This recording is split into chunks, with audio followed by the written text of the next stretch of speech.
New Mexico saw a gain in high school graduation rates overall last year. 71% of students made it to the graduation stage, but there's a gender divide that we don't hear about often. The graduation rate for young women is 73%, but for young men, it's lower, 65%. Producer Sarah Gustava sat down this week with community members and school staff to ask how they are addressing this issue and what services and approaches might better help teens who are struggling academically. Everyone agrees that we want young people to graduate from high school, but are we paying enough attention to the needs of young men who might be falling behind? To start a conversation here on New Mexico in Focus about this issue, I'm joined by Ezra Spitzer, Executive Director of the New Mexico Child Advocacy Network, Lorelei Chavez, a Native American liaison at Bernalillo High School, and Ron Lucero, Truancy Prevention Manager at Albuquerque Public Schools. Thank you all for being here.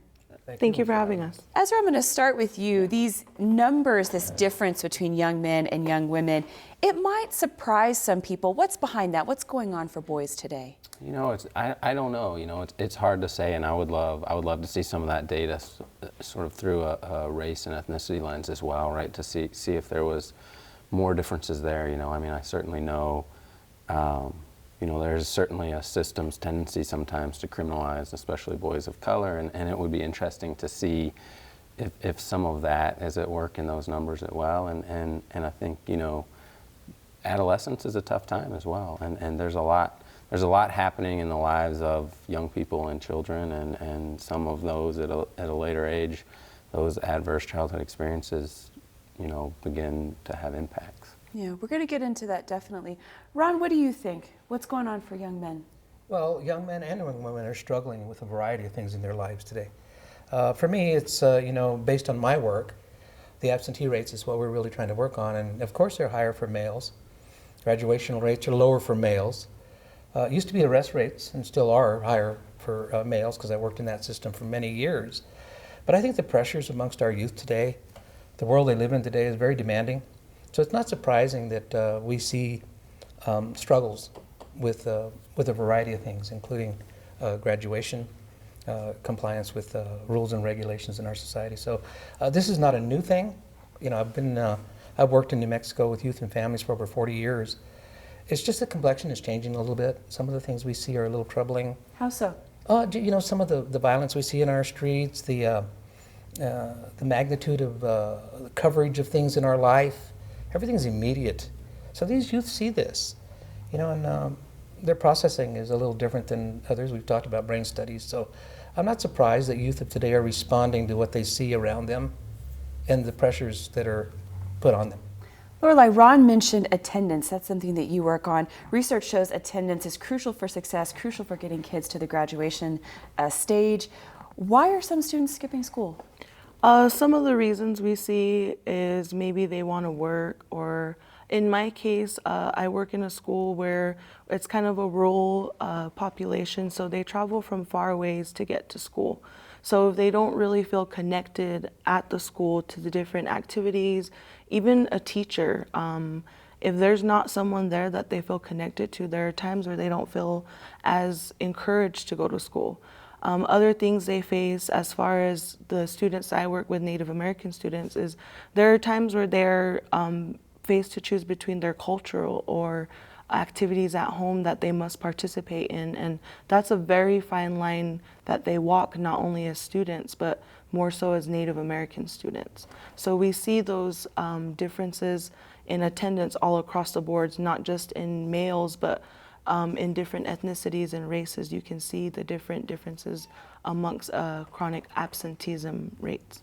Now, you mentioned cultural activities that could be like feast days for our pueblos. How is the school district helping young people balance both of those family and community obligations with being at school? Well, I'm very fortunate to work for a very unique school district where we collaborate very cohesively with the tribal communities. We do work with 7 tribal communities. We work with them to find out their different feast days so that we can align our school calendar to meet as best we can the different events that they might be having on the Pueblo. That has shown somewhat of a difference in attendance rates, but there are still things that come up on the spur of the moment that sometimes these students have to face And in a rural district, is transportation an issue? Do kids need a ride to school? That is a very unique issue within our district. Some students travel as far as 35 miles to get to our school. In the winter, they get up as early as 6 a.m. and catch the bus in the dark. So there are and then we have students who drive 5 minutes to the campus. So there are all different aspects under transportation that our students face. One of the things our school district does is we do try to provide transportation for all activities, from sports activities to extracurricular activities to dances to college trips. We provide full transportation to all our students within the district. Ron, what's going on in Albuquerque Public Schools? Why are students missing school, particularly young men? Well, like Lorelei just stated, there's a variety of reasons. And then, studies, and we're no different than most school districts across the country. There's struggles with academic achievement. Some kids are maybe in a grade level that is not conducive with their reading level. There's poverty. There's homelessness. Clearly bullying. There's a variety of things that keeps children out of school. Boys and girls both struggle with that. But boys seem to have also the propensity to deal with the conflict here and there. There's some conflicts that take place on campus. The sporting events that they're all involved in, boys and girls, can be so competitive that we oftentimes see it spreading over into the stands and stuff nowadays. So again, I think it's those pressures around the children. But clearly, some of those indicators that we know about are homelessness, poverty, curriculum struggles, those types of indicators. Is there anything you want to add? No, I mean, I think they both, and Lorelei especially, hit some that piece about connectedness. I think is so important. In our work, we're primarily dealing with students who have disconnected already, right? They're disconnected from work, they're disconnected from school, and that lack of connectivity is really, I think, that's so much at the heart, and there's so many issues there.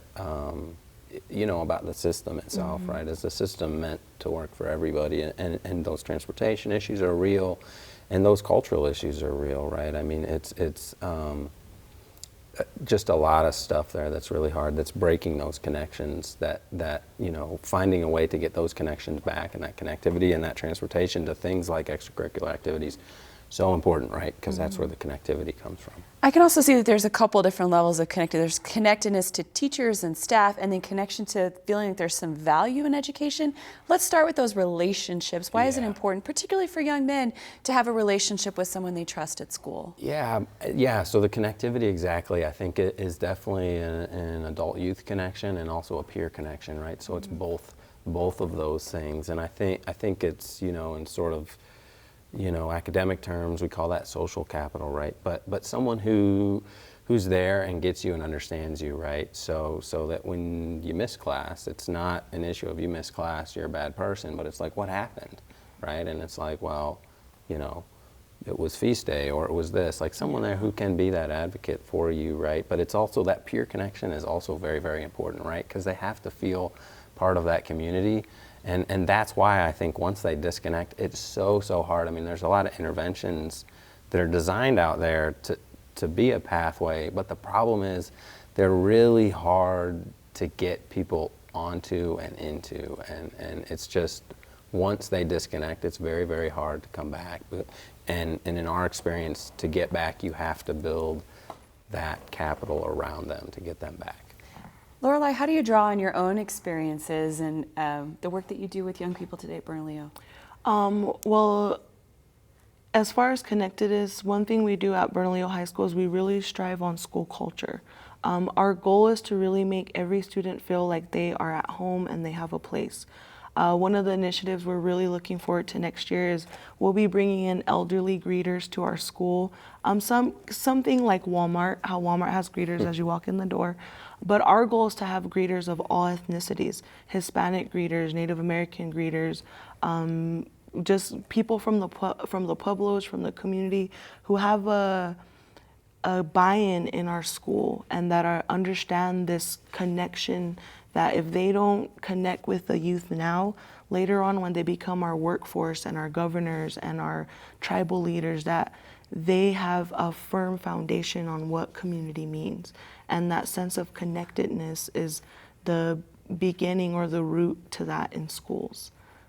Ron, Ezra mentioned interventions. What interventions work to get a young person before they're totally disconnected, before they've missed so much school, they're at risk of getting kicked out?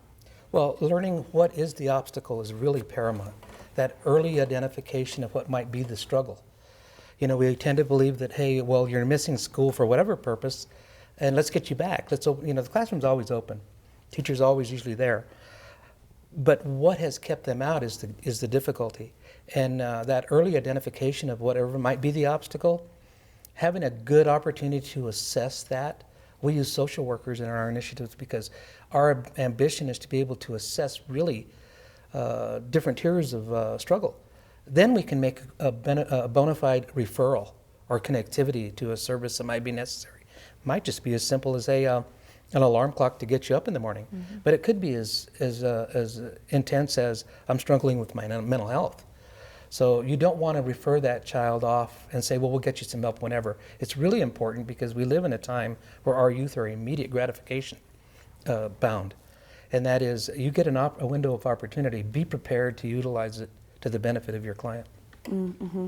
And Ezra, what about, let's talk a little bit more about those connections to the curriculum. Do you find that young men are getting that connection to this is useful to me? I see a future for myself, and going to school is going to help me do other things along the line? You know, that's a good question, and I think there are, I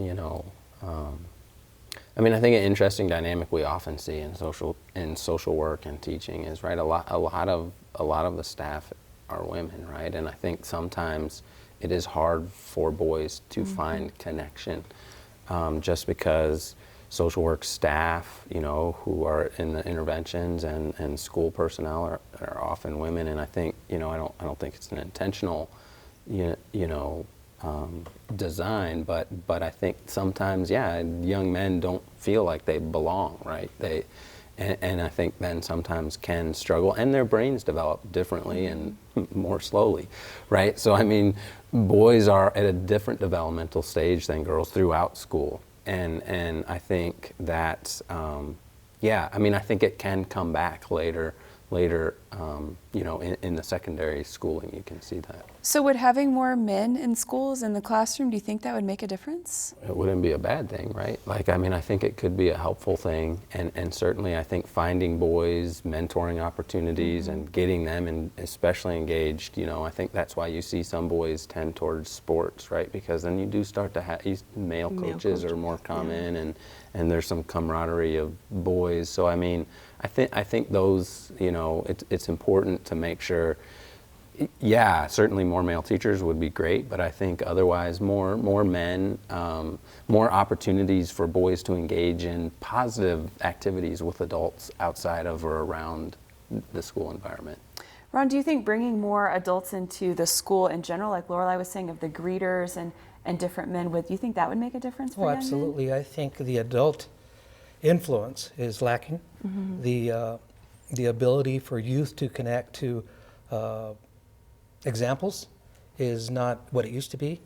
The peer groups are more influential than the adult influences, and I think that's a problem for us. I think it's important I think it's a great idea to have greeters coming into the school and having youth connect with those things that are traditional and also beneficial long-term, like you said, to have a goal or maybe an aspiration.